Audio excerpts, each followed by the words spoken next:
প্রিয় দর্শক, মুফতি ফয়জুল করিম শায়েখে চরমনাইয়ের কথাগুলো একটু শুনে যাবেন, আর না হলে আপনি কিন্তু বড় একটি ভুল করবেন, অনেক কিছু জানতে পারবেন না।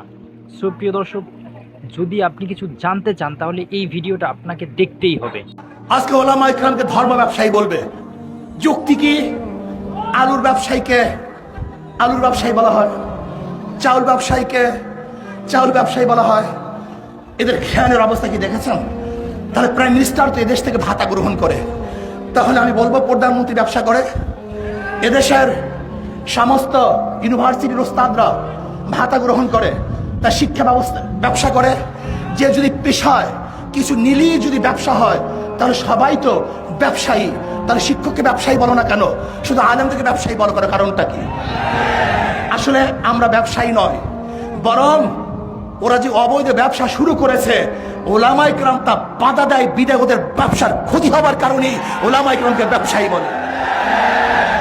ওরা চায় এদেশের সমস্ত যুবক যুবতী লিভ টুগেদার করুক, অন্যভাবে মদ খেয়ে সাগরের পাড়ে ওরা আড্ডা মারুক। ওরা চায় ঘরে ঘরে মদ ঢুকুক। ওরা চায় বাংলাদেশে ইসলামকে চিরতরে বিদায় দেবে।